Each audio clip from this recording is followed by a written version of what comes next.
जय हिंद दोस्तों। आज हम जैसा कि आप जानते हैं कि हम आयोगों के बारे में अध्ययन कर रहे थे। हमने पिछली क्लास में राष्ट्रीय मानवाधिकार आयोग के बारे में अध्ययन किया था। आज हम उसी के बचे हुए पार्ट राज्य मानवाधिकार आयोग के बारे में पढ़ेंगे। तो बिना टाइम गवाए अपन शुरू करते हैं। राज्य मानवाधिकार संरक्षण अधिनियम 1993 केंद्रीय स्तर के साथ साथ राज्य स्तर पर भी मानव अधिकार आयोग की स्थापना का प्रावधान करता है। मानव अधिकार संरक्षण अधिनियम 1993 की धारा 21 के तहत ध्यान देखिएगा फ्रेंड्स कि राष्ट्रीय मानवाधिकार आयोग धारा 3 के तहत गठित किया गया था और इसमें धारा 21 के तहत राज्य मानवाधिकार आयोग का गठन किया गया है। राज्य मानवाधिकार आयोग के कार्य एवं शक्तियां राष्ट्रीय मानवाधिकार आयोग के समान ही हैं, लेकिन इसका कार्य क्षेत्र सीमित होकर केवल राज्य तक ही सीमित है। अब तक 26 राज्यों में, ध्यान दीजिएगा, 26 राज्यों में मानवाधिकार आयोग की स्थापना की जा चुकी है। मध्य प्रदेश में भी राज्य मानव अधिकार आयोग की स्थापना 12 सितंबर 1995 को की गई, जिसका कार्यालय भोपाल में है। मध्य प्रदेश मानव अधिकार आयोग के भवन का नाम पर्यावास भवन है, जो कि भोपाल में स्थित है, एवं इसका ध्येय वाक्य है, हम सब बराबर, बराबर हमारे अधिकार। इस बात को ध्यान रखिएगा, वाक्य का ध्येय वाक्य पूछा जाता है, हम सब बराबर, बराबर हमारे अधिकार हैं। आयोग की संरचना। राज्य मानवाधिकार आयोग एक बहुसदस्यीय निकाय है। आयोग में एक अध्यक्ष तथा 2 अन्य सदस्य होते हैं। आयोग के अध्यक्ष उच्च न्यायालय का सेवानिवृत्त मुख्य न्यायाधीश या न्यायाधीश होता है। आयोग का एक सदस्य उच्च न्यायालय का सेवानिवृत्त या कार्यरत न्यायाधीश होता है तथा एक सदस्य राज्य का कोई जिला न्यायाधीश जिसे 7 वर्ष का अनुभव हो मानवाधिकार का विशेष ज्ञान हो, वह चुना जा सकता है।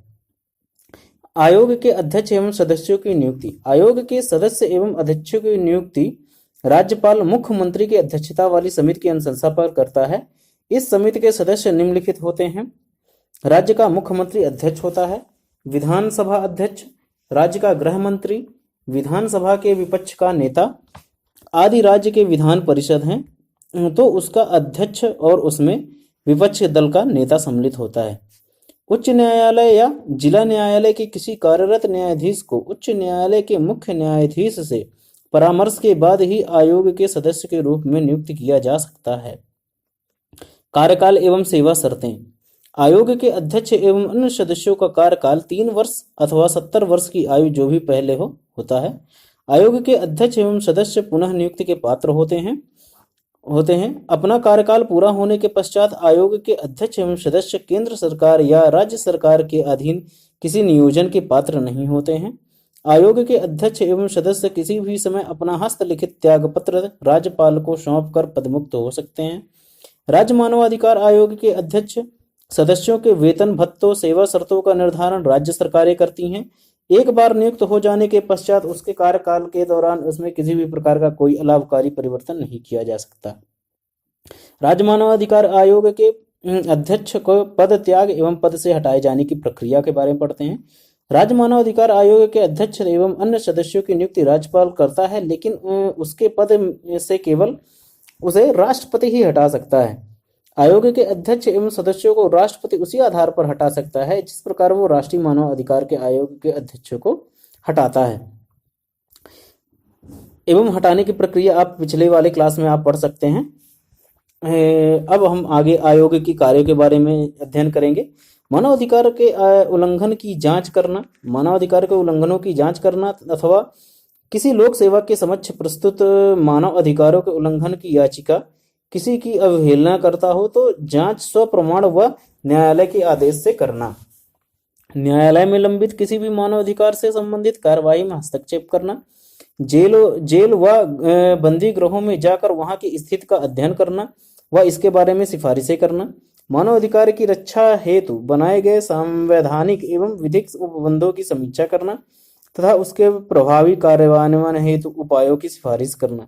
आतंकवाद सहित उन सभी कारणों की समीक्षा करना जिसमें मानव अधिकार का उल्लंघन होता हो एवं उसके बचाव की सिफारिशें करना। मानव अधिकार के क्षेत्र में शोध का कार्य करना एवं इसे प्रोत्साहन करना। मानव अधिकार के प्रति लोगों के में चेतना जागृत करना। लोगों को इन अधिकारों के संरक्षण हेतु प्रोत्साहन करना। मानव अधिकारों के क्षेत्र में कार्य करने वाले गैर सरकारी संगठन मतलब NGO की सहायता करना एवं उन्हें भी प्रोत्साहन देना। मानव अधिकार को प्रोत्साहित करने के लिए यदि कोई अन्य कार्य आवश्यक हो तो उसे भी संपन्न करना। आयोग की कार्यप्रणाली। आयोग अपने कार्यों को संपन्न करने के लिए व्यापक शक्तियां प्रदान करता है, जिसमें उसे दीवानी न्यायालय की शक्तियां प्राप्त हैं, जिसके अंतर्गत आप जानते हैं कि वह किसी भी अधिकारी प्राधिकारी को निर्देश दे सकता है एवं आयोग केवल उन्हीं केसों को लेगा, मामलों को सुनेगा जिनकी अवधि या घटित होने की अवधि 1 वर्ष या उससे कम हुई हो। आयोग के कार्य विशुद्ध रूप से सलाहकारी प्रकृति के होते हैं। आयोग को मानव अधिकार का उल्लंघन करने वाले व्यक्ति को सजा देने का कोई अधिकार नहीं है एवं किसी भी पीड़ित व्यक्ति को कोई किसी भी प्रकार की सहायता या मुआवजा नहीं दे सकता। आयोग की सलाह को मानने के लिए राज्य सरकार या अन्य कोई प्राधिकारी बाध्य नहीं है। राज्य सरकार को 1 महीने के भीतर आयोग की सिफारिशों पर की गई कार्रवाई के संदर्भ में बताना होता है। ध्यान रखिएगा फ्रेंड्स कि राज्य सरकार राज्य मानवाधिकार में 1 महीने का समय दिया जाता है और राष्ट्रीय मानवाधिकार वाले में 3 महीने के भीतर आयोग को सिफारिशें पर कार्रवाई की जानी सुनिश्चित करनी चाहिए। आयोग किसी भी मामले की जांच के दौरान निम्नलिखित कदम उठा सकता है। पीड़ित व्यक्ति को क्षतिपूर्ति या नुकसान के लिए सिफारिशें करना, यह दोषी लोक सेवक के विरुद्ध बंदीकरण हेतु कार्यवाही प्रारंभ करना, यह संबंधित सरकार या प्राधिकरण को पीड़ित को तत्काल अंतरिम सहायता देने के लिए सिफारिश करना। आयोग इस संबंध में आवश्यक निर्देश, आदेश व रिट के लिए उच्चतम या उच्च न्यायालय में जा सकता है। रिपोर्ट। आयोग अपनी वार्षिक रिपोर्ट राज्य सरकार को भेजेगा। राज्य सरकार उसे विधानमंडल में रखेगी एवं विधानमंडलों के द्वारा जो भी कार्यवाही होगी उसे मानने या मानने के लिए वह बाध्य नहीं होगी, लेकिन अगर नहीं मानती है तो उस सिफारिश को न मानने का कारण का उल्लेख करना पड़ेगा। मानव अधिकार न्यायालय। मानव अधिकार न्यायालय आप जैसे जानते हैं फ्रेंड्स कि मानव अधिकार को 3 न्यायालय का दर्जा प्राप्त है, एक उच्च, फिर एक बार राज्य में और फिर इसके बाद एक बार जिला स्तरीय। तो जिला स्तरीय में मानव अधिकार न्यायालय की सुविधा प्रदान की गई है। मानव अधिकार हनन के मामले में तेजी से जांच करने के लिए प्रत्येक जिलों में मानव अधिकार संरक्षण अधिनियम 1993 की धारा 30 के आधार पर किया गया है। ध्यान रखिएगा फ्रेंड्स कि राष्ट्रीय मानवाधिकार आयोग धारा 3 के तहत किया गया था, राज्य मानवाधिकार आयोग धारा 21 के तहत किया गया था, वह मानव अधिकार न्यायालय जिला स्तरीय धारा 30 के तहत गठित किया गया है, स्थापना किया गया है।